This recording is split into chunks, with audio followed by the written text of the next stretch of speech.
Hi, and welcome to this week's Mortgage Broker broadcast. My guest this week is Dan Knott from Dan Does Mortgages. And Dan was originally on the podcast in December 2021. So we're coming up for 18 months ago now, talking back then about social media and the platforms he was using and what he was doing then. So I thought it'd be good to get him back on. 18 months later, what is he doing? Is he still doing the same? What hints and tips has he got with regards to social media? He's podcasting now. He's on Instagram Live. So yeah, let's just get Dan onto the podcast to talk about it. You're listening to the Mortgage Broker broadcast with me, Craig Skelton, the podcast which helps mortgage brokers at all stages of their mortgage broking career. So welcome back onto the podcast. Dan, how are you? Yes, very well, Craig. Thank you very much for having me back on. Thank you. No problem at all, mate. I'm glad that you come back on because when you look back and thinking it was December 2021 when you came onto the podcast the first time. And when I thought it seems like so much longer than that, but then not at the same time. It's quite a weird one because I'm thinking so much has happened in your, like, from what I've seen on social media and just having like communication, seeing so much going on, thinking, can't believe it's it's not quite 18 months, but coming up for 18 months since we first got together and had a chat about your journey in financials to that point, and then now sort of chapter 2. Yeah, I know. To be fair, that first podcast, looking back, I'd only actually been in the industry for a year. It was only a year since I'd wrote my first application. So I've been a little bit longer now. But yeah, we're still, I've said before that in this industry, it's such a hard one to start in. Like it's a hard industry to start in when you don't start with the client base and you're not getting clients, or leads given to you. So, I'm still here. We're still kicking. And yeah, looking to essentially keep on building, keep on moving forward. No, you're absolutely right. I think the thing, brokers, when you come into the industry, I think the first 6 months are always the toughest. It does get easier. And I think overall, it's sort of like the first 2 years until you really, I sort of class it like a sprint. Do you like the 100 meters where your first 6 months is like getting out of the blocks? You sort of see the sprinter who's down in the blocks and ready to go, and you've got that keen and you want to get going. And it's about 2 years in that you then get the head up and you're in full stride, and that last 10 minutes is kicking for the line. Does that make sense? Yeah, so I'm now at 2 years and 4 months since I wrote my first application. So I'm just about there. And yeah, I think that's what I'm finding, to be honest. It's always been all self-generated for me. So it has been difficult in parts. But yeah, I would say the last 3 months have probably been not necessarily individually the best months I've ever had, but as a collective and as 3 consecutive months, they've been really, really solid months. And I've got a call booked in next week for my first returning client. Right. So that's something I haven't benefited from yet. First returning client in terms of I helped them buy a home and then a remortgage. I've had people come back for different buy-to-lets, etc. But first time somebody's came back for the remortgage. So yeah, I'm looking forward to getting stuck into some of those, and that's always going to help, isn't it? Yeah, definitely. Well, that's what you're building, and that's like you. When we first talked, it was about the long-term career for you and what you were doing, and like you say, it was about self-generation. And when I look back on the podcast and listen to you, like back then, it was about like self-generation. That was key for you. It was about building your own brand, and when you look back in terms of where I know you post recently about like a screenshot from a few years ago when you first sort of started out and thinking, wow, like how far you've sort of come in that short space of time, but you've been resilient, persistent, consistent, whatever word you want to use. I think it's sort of, I see you day in, day out on my feed anyway. I know, yeah. So far, I think I haven't checked, but it's just short of around about 300 posts on Instagram. I started it in August 2021, and that adds up to somewhere between 3 and 4 grid posts a week, which I would say is pretty consistent. Ideally, I always intend to do more, and I go through phases where I'll post every day for a month on the grid, and then I'll barely post a month after. Now, that's not ideal. That's not the way to recommend to do it. However, maybe that's just sometimes reality. But over the course of the last, over that period of time. I would say between 3 and 4 grid posts a week is a pretty good effort. And then you add in sort of your stories and then your stuff on, LinkedIn or whatever it is. So yeah, pretty consistent. I think you've got to be, so you've got to try and keep it going, because the business that I'm going to be writing in 6 months' time, that starts today. And the business that'll be writing in 12 months' time, same thing. So just because, let's say, this month's being all right, last month's being all right, you need to sort of keep it going. And as Ash, the thing that I sort of learned from Ash was that, the content or the social media has to be a priority, because without that, you don't have the mortgages, essentially. So yeah, it's just a case of trying to keep that going. And, I do, I am sort of learning on the job. I don't think I've got it all down. So that's why you do see me sort of messing about, doing different things, playing about here and there, just to sort of try, things like podcasts. I do just try and do a bit of everything and see what happens. Yeah, exactly. The thing is, a bit of everything. Like, it's a case of you're not afraid to just do, like, try something, do what you want to do. Like podcasting, you've done that, and we'll have a chat about that. But you're right. I think going back to your point there, what you made is that you consistently delivering the content week in, week out. I think what happens is brokers do the content, they get busy with leads, so then the content then goes and they drop off the consistency.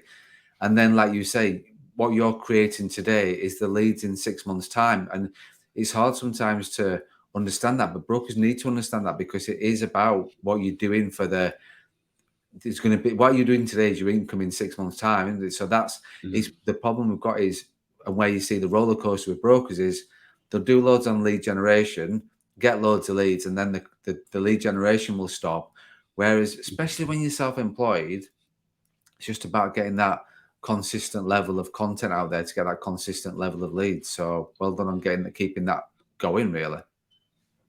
Yeah, I think, a lot of people, it is in terms of the long game. There's so many people now, sort of social media coaches, and they're sort of creating an army of social media mortgage brokers, which isn't good news for me.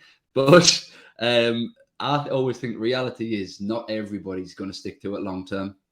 And not everybody's going to be able to do it without the accountability of working with a coach. So that's something which I think, I'm confident that I will still be doing it in 6 months, a year's time. And there's so many new people sort of doing it now. And many will stick to it and doing a great job. But I've got no doubt that some sort of will sort of drop out over the next 6 months or a year. But I would say, even since I started, I started with the social media in I started in August 21. I would still say even then it was quite a different landscape to what it is now. Obviously, there was people who started years before me, the likes of Ash, Gary Das, etc., who started years before me. So I'm not saying I was early or anything, but I would say over the last 12 months or so, it's became even more common, and you're sort of seeing people everywhere doing it. So yeah, there's lots of competition online now, but there's still plenty of land to grab, in my opinion. No, absolutely, and that's the thing that it is about. There is plenty of land to grab. You're absolutely right, Dan. I think that's the thing with it is brokers that. Do you think that the brokers that do? That's just the way that they are. That is a case of, I think I'm going to do that. This is a good idea. I'm going to do it.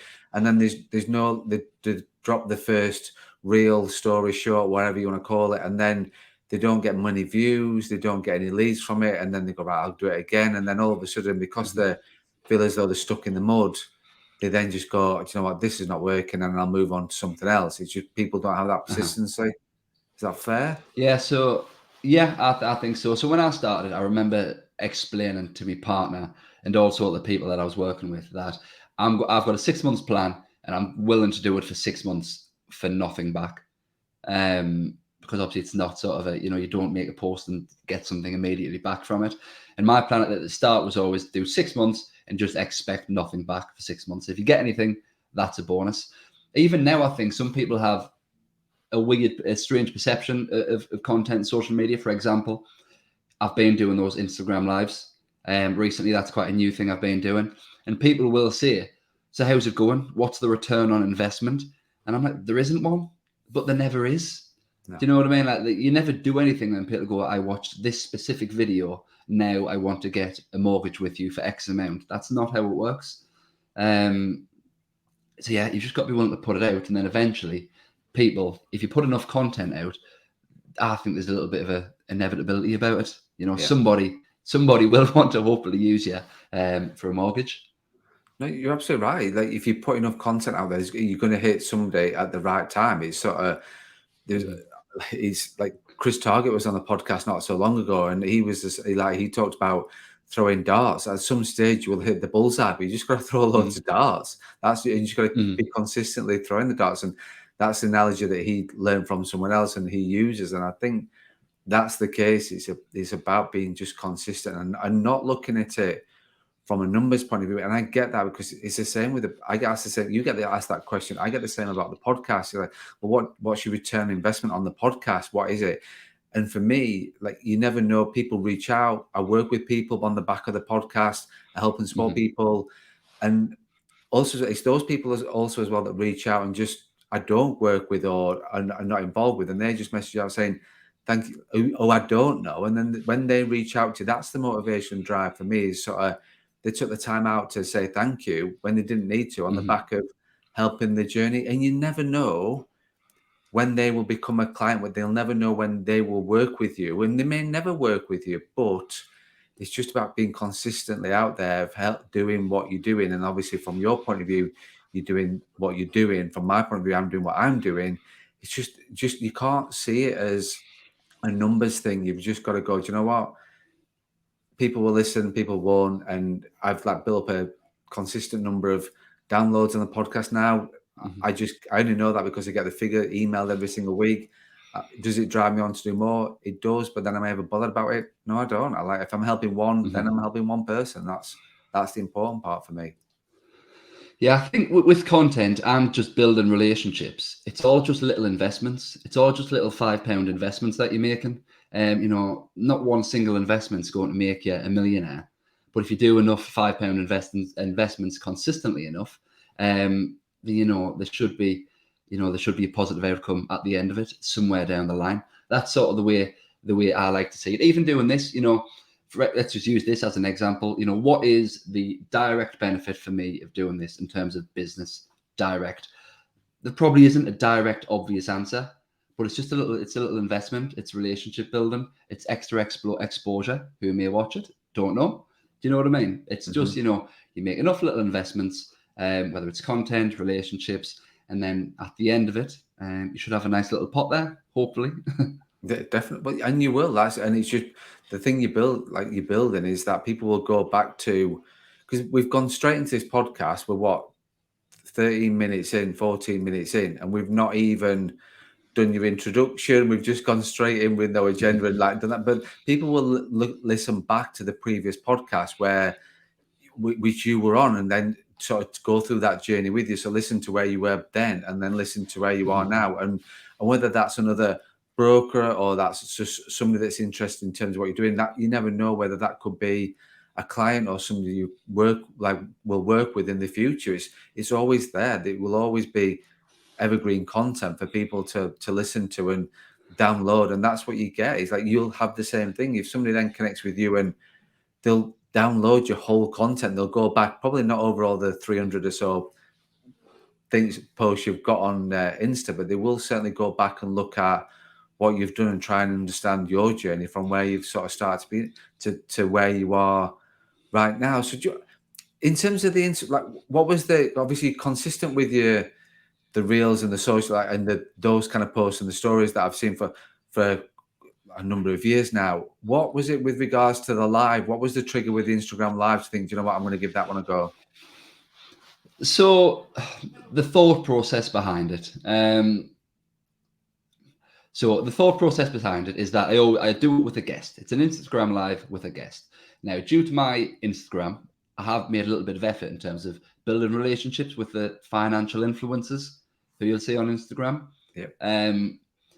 So it's essentially every Thursday. I've just finished yesterday. I had to do it a day early yesterday, but yesterday's episode was the last one that I have booked. And then I'm having a little reflection period and then decide how it is I want to move forward with it or if I want to. So these financial influencers have huge audiences. of, Beth, who I did one with last night, is great. She's got 45,000 followers on Instagram. I did see And these that. are all young people. These are all young people interested in their finances. So what an audience to try and sort of tap into, if possible. Now, so we had a 30 minute, it's always a 30-minute relaxed, low-level conversation. And essentially the way I see it is that I'm going to be appearing on, well, she's going to be showing as being on live to her audience. People will click on that, and then some of them might come over to follow me. So from yesterday's live, I think I got 60 new followers. Okay. Okay. Wow. So let's say I do that twice, I get 120 new followers, and only 1 out of 120 decides to use me for a mortgage. That's a good return on investment. Yeah. It only took me an hour. Yeah. It doesn't really take much effort, to be honest, because it's sort of I sort of play the host, and I ask them questions, and then I sort of dive in and make it mortgage specific. So it doesn't take any planning. It's not hard work. They do it all of the time. They're better than me at it by a long way. So yeah, it's just mixing it up, but it's been going all right. And I'm thinking, how it is we can move forward with it, because I do want it to continue being home buying and mortgage specific, but financial influencers are generally quite generic. So it's hard to think of topics to talk to them about. Yeah. If that makes sense. But yeah, I'm just having a play about, as mentioned, and giving it a go, essentially. And fair play to you for doing that. Like, obviously being brave and going live on Insta, because it is live. Like, do you mean, he's like you say, it's very relaxed, very informal, which is the way that it should be. You've got sort of you've got some very interesting people on there. I had obviously did a bit of research before you back onto podcasts just to look at.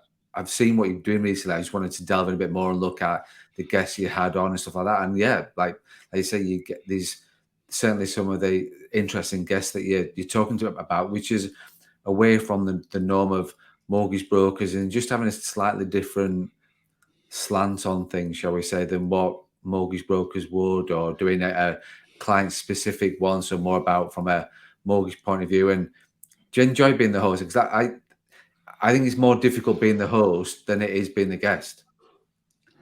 I find it all right, to be honest. I'm quite lucky in terms of I don't really get nervous for things like this. Like coming on here today, I'm quite comfortable. And that's not really an arrogance thing. It's just more of a, does it really matter if it isn't perfect? If I go on Instagram live and I mess my words up, does anybody really care? Not really. No. So I'm just sort of get in there, give it a go, see what happens. But I would say it's been all right so far. I don't mind it. I feel quite comfortable being the host. And yeah, it's quite low level stuff intentionally. Do you know what I mean? So I think that makes it easier. We're not trying to change the world. It's just a low level, relaxed conversation for half an hour to appear at the top of everybody's Instagram. And yeah, that's why we do it. I think it's good that you have that, because like I don't care kind of scenario, because you should be in that. That's the thing with it, Dan. Like, nobody cares that you might miss a day not posting something. Nobody cares that you might slip up on a word here and there or a sentence or anything like that. Nobody cares. People don't. I think people worry far too much about what other people think, and people think that they think and think that they care about, when actually they just don't. Like, they just don't. You're just appearing in the feed. And you just appear like, and that's sort of, they'll take in your content, and if you mess your lines up and it's not like pitch perfect or anything like that, it's fine. At least you're doing something. And I think the more that you do it, obviously the more relaxed you're going to come across. But I think if you've got that mindset like you have, it's like with this, it's like, well, you just hit record and just start talking. Who knows where we end up? Who knows where we go? Well, we'll end up somewhere. And it's just you and I talking about what's going on in, like, with regards to you, but then also as well at the same time, it's relevant to the other brokers are thinking about or think about doing or scared about doing or whatever, and just want to get your take and understanding on it, as well as my take and understanding on it. And I think that's sort of, you get too hung up to sometimes of what other people think and care too much about that, rather than actually, you know what's the worst can happen? You just get on with it. Just get on with it and see how it goes. And if you fail at the first hurdle on Instagram Live, well, at least you give it a go compared to 99% of the other people that won't, and they'll just say they're going to do it and never actually do it. Yeah, I think as well with so I've been doing a couple of in-person podcasts recently for the first time. And with those, we're talking about mortgages. The host doesn't work in financial services. They're not a mortgage advisor. They're not going to be challenging your answers. Do you know what I mean? The answers the questions are always sort of quite low level. It's it's typically what is the process? What is a lifetime ISA? So yeah, people aren't there to catch you out. I've spoke to people before and they've said, how do you get on so many podcasts? One, I'll be honest, I ask people to go on the podcast. I messaged you.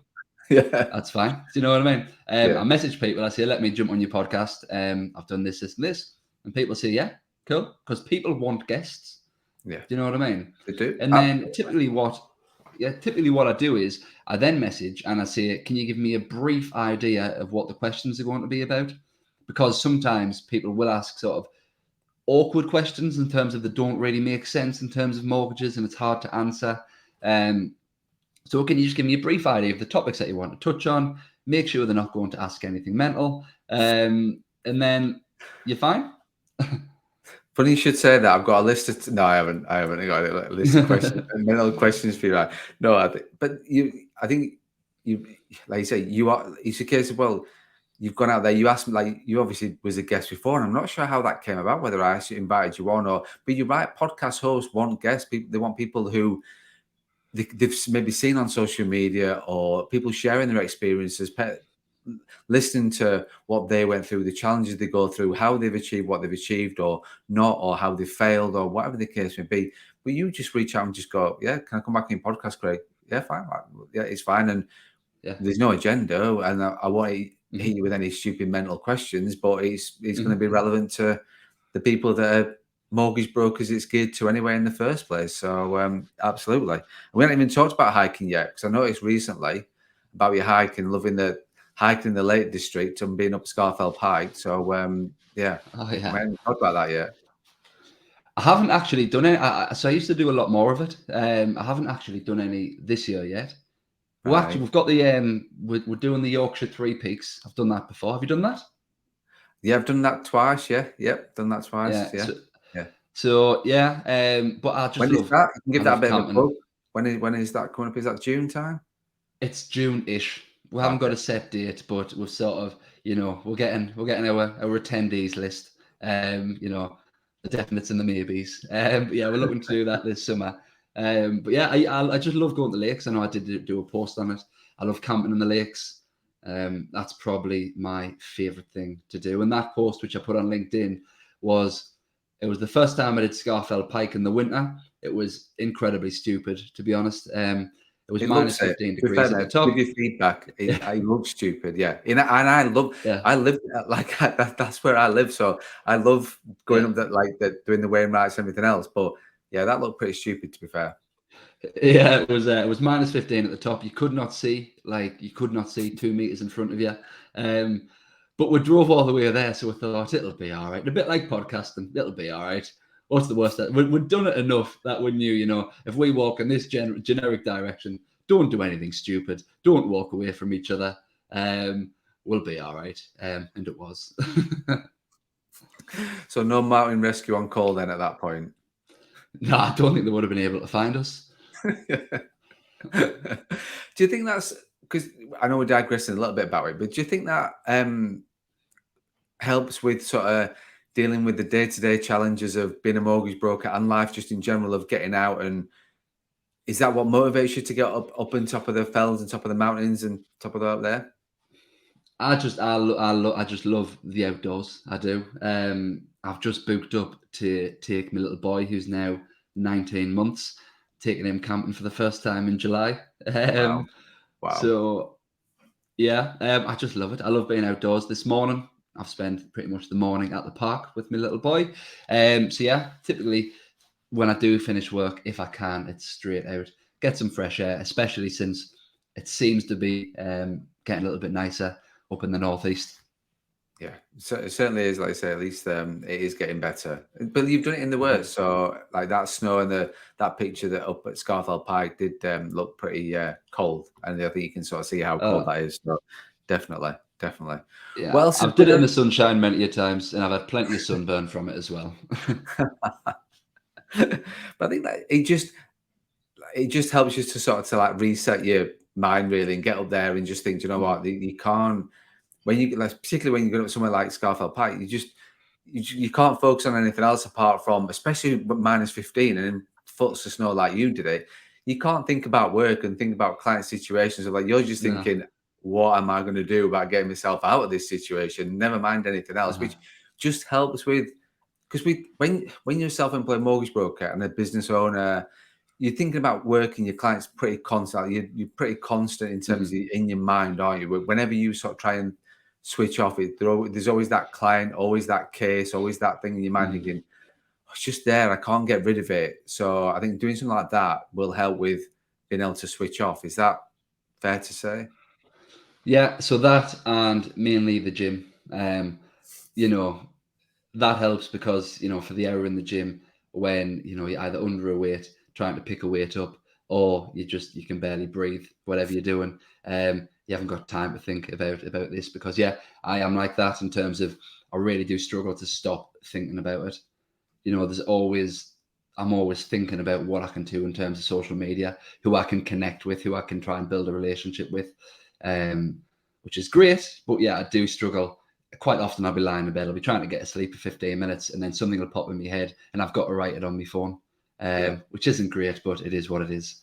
No, but it is what it is, and that happens to all of us, Dan. That's the thing. Is like I've got an app, and I'll just literally put it in the app, and then know that tomorrow it will hit me in the morning with, oh yeah, and I think the important bit is that writing it down. I think some brokers will come up with that, and we'll talk about that in a second in terms of where you get your ideas from with content. But some brokers will think about it and then think, what was that I thought about last night before I went to sleep and I couldn't remember? Or when I woke up in the middle of the night, I thought about something. What was it again? And won't be able to recall what they thought about Mhm. and thinking.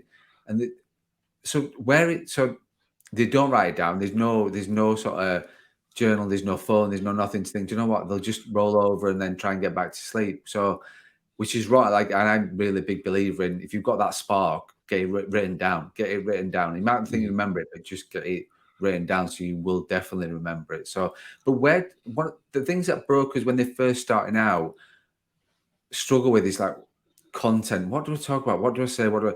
So where like obviously you've got quite a lot of posts now and a lot of content on your social profiles. Where do you get your ideas from in terms of your content?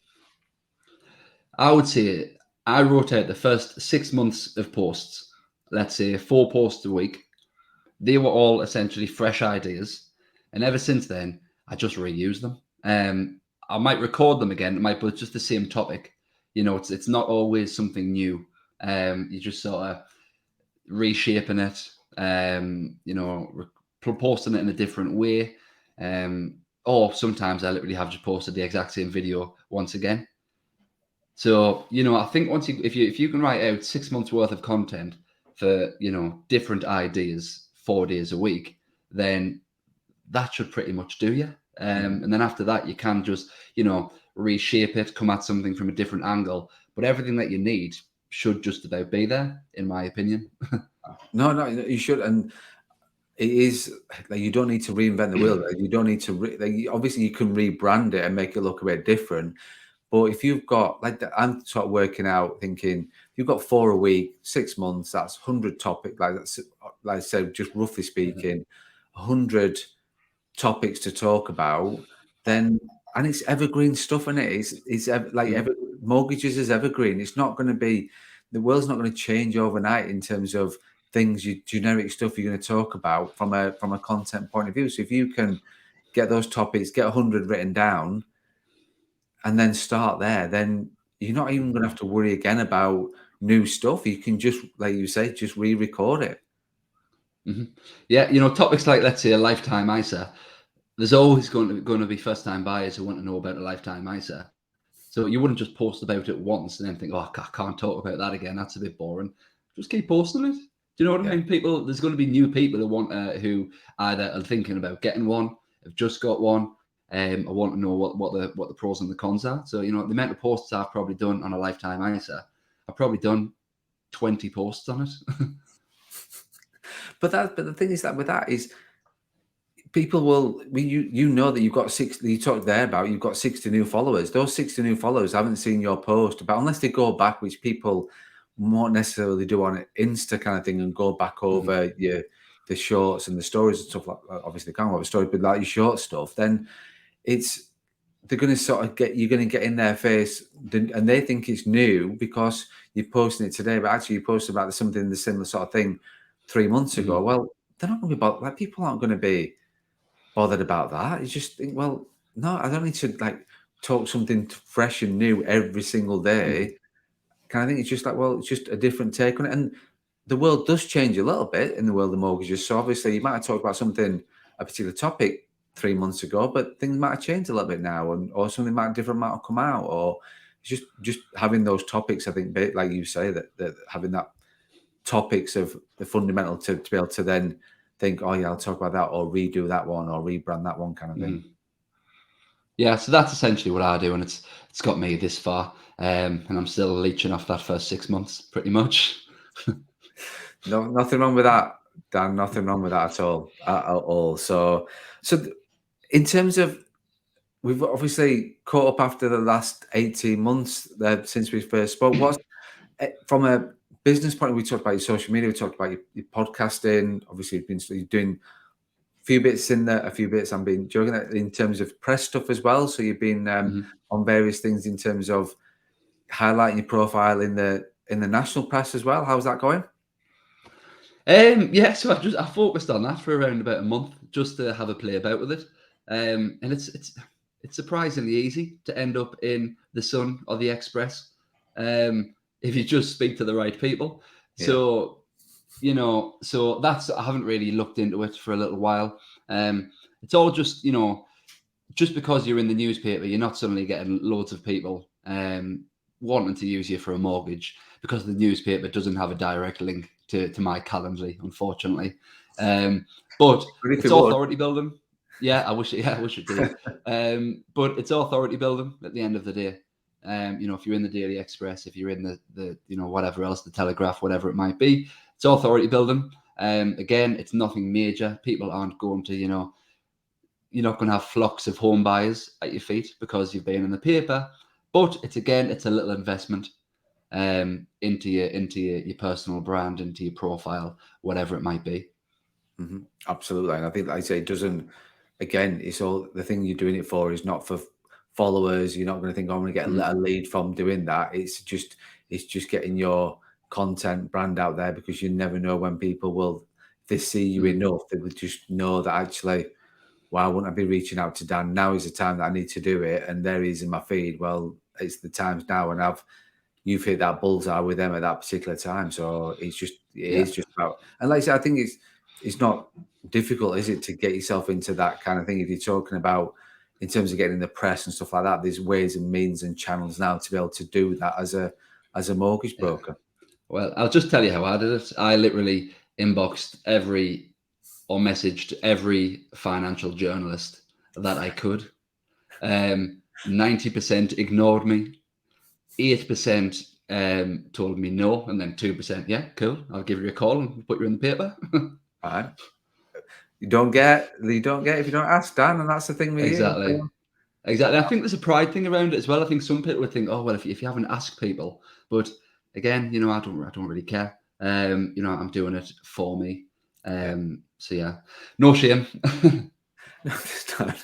But you're right. It is a pride thing. Well, they should be asking me. I've done this years, and I've done this and that. I should be getting those. People should be reaching out to me to do that. When it actually doesn't work like that whatsoever. You know that. I know that. It's about sort of being as proactive as you can to get yourself and get your name out there. So, what sort of plans are there currently in terms of short-term future, long-term future for Dan?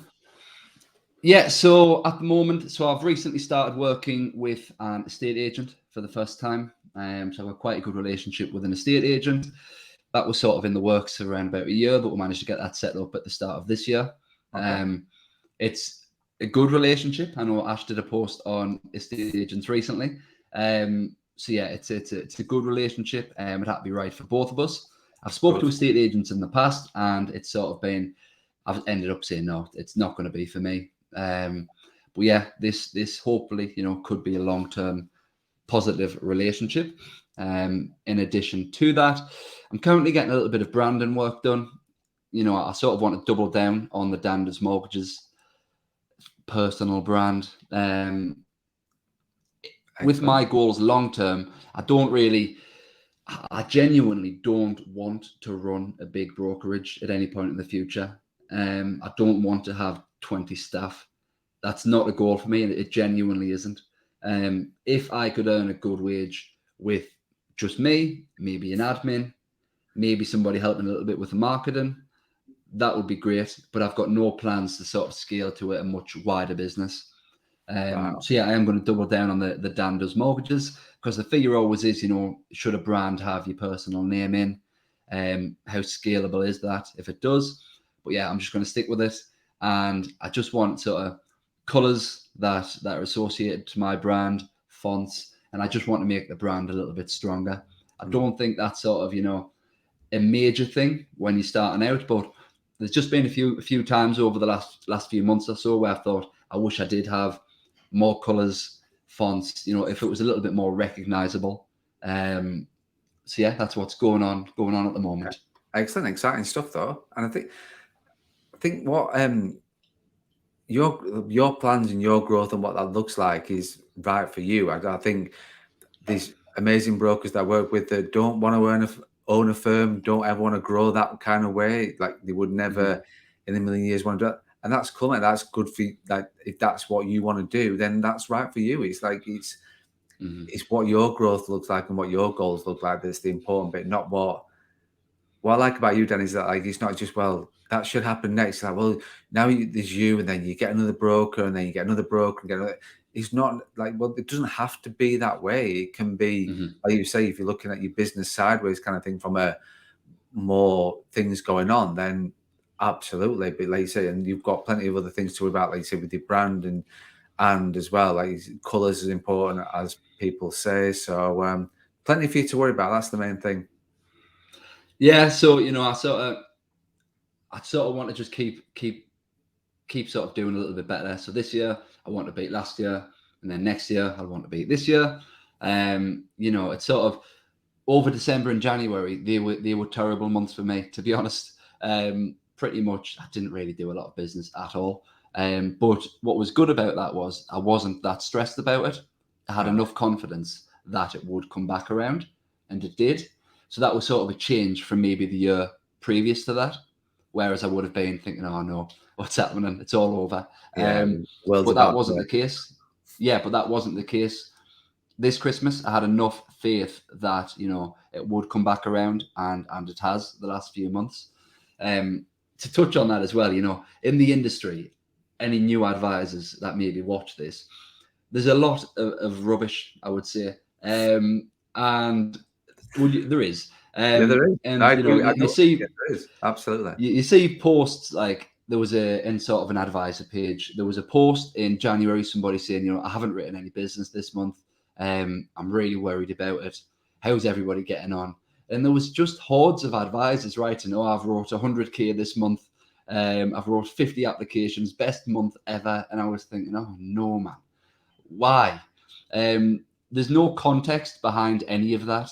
You know what I mean? How long have people been in the industry for? When they say I've wrote 100 applications, are they only doing the applications, or are they doing the protection? Are they doing the full process? Do you know what I mean? And when they say they've wrote it, have they really wrote it, or do they have people working underneath of them? Yeah. There's so many variables and context, and so much context that people don't apply when they talk about their numbers and their success. But yeah, just stuff like that does me head in. Yeah. It does matter. I think the thing is, like, fair play to that person for reaching out, saying, "Look, I'm not having a poor January." And that person's not looking for those people that are going to push you down. Going, I'm thinking they're going to big themselves up because of their ego on the back of their lack of success. It's just the like you say, fair play to them for reaching out and putting that on there, the vulnerability. But then at the same time, it's like, why do you feel the need to put on something like that? That, oh, I've done 100 grand, I've done this, I've done. It's like, who is that for? Just explain to me, who are you doing that for? Because you're only doing it for yourself and your own ego. And just what's the point? You're just bigging yourself up. And like I said, in what context is it? 9 times out of 10, well, they've just had a conversation with somebody and got everybody else to do the application, everything else. And you just, like I said, there's too many variables in it to look at that. You've got to be looking at, for that individual, sort of saying, helping them. And that's not helping them. They've reached out vulnerability for help. But that's the thing, there's always going to be those people that be telling, oh, you've failed if you've not done this and you need to be doing this. And I spoke to them the other day and they're just starting out, and somebody that I'm working with, and that they said, well, this is what my goal is, but I've been told that I should be doing that per week. When I first started, I was like, who's told you that? What planet are they? Like, why are they like? And like I said to them, there will be an ulterior motive for the person that's telling you what you should be doing. Nailed on, guaranteed. There'll be something in it for them. So fair play on you speaking up in terms of that, Dan, because I hate it. Like, does my head in. It's like, whatever you achieve, like you've been honest on there and said, like, your January, February wasn't great, but you wasn't panicking. You knew it'd come back. You knew you'd do it. And there won't be sort of anybody, like, people will reminisce with that and think, actually, build your reputation, build your brand, because actually you're an honest guy, and thinking, well, I don't need to big myself up because I'm quite comfortable in my own space and what I'm doing, and I'm building my business. So fair play, mate. Yeah, I agree. And the best ones are that I've wrote 100 applications this week, and people who write those sorts of things. What does that even mean? What does that actually mean? Because that's not possible in the world I live in. So have you got time to even comment on a post looking at, well, if you're doing 100 applications this week, you certainly ain't got time. I told you to be scrolling through social media to comment on that. Not a kind else chance. Not a kind else chance. Exactly. But I think it's important, people who are new to the industry. Even on LinkedIn, I've seen posts before, what's important for somebody who's new to the industry. And then I'm seeing people commenting who've never, in my understanding, have never started with no history in the industry. They've never actually been new to it. And they're just seeing generic rubbish, in my opinion. Or it's all mindset. It's all mindset. It is, mindset is a big player, but you need some financial security, because there's a good chance you're not going to earn a good living for a while. So what is that? Is that savings? Is it a partner's income? Are you living at home with your parents? Does it not really matter? They are all considerations. And as well as that, where are you going to get your business from? Because you need some business. You need a plan. You need to believe it's going to work. And you need to be committed to that. So, I just think there's that's one area of the industry that sort of can knock me a little bit. Dan, we're going to end on that really good vent and whatever you want to call it, because I totally agree with you and absolutely love that comment. And it makes a change rather than me saying about it. It's come from you. So, and that wasn't prime. So, absolutely love that. Dan, thank you so much for coming back on. Thanks for sharing. Thanks for being totally honest and transparent. Totally cool, and let me run with no agenda again. So, I really appreciate your time and honesty, mate. Perfect. Thank you very much for having me on. We'll come back for a hat trick next year. Certainly will. Well, no doubt about that, mate. We will get you back on. And good luck with the podcast and everything, the lives and everything else you're doing. And it's been great to catch up. So cheers, mate. Thank you. Thank you. Same to you. Thank you for listening to the Mortgage Broker Broadcast, the podcast which helps mortgage brokers at all stages of their mortgage broking career. If you have any questions about this podcast or any topics you want us to discuss, or if you're interested in working with me further, then please get in touch.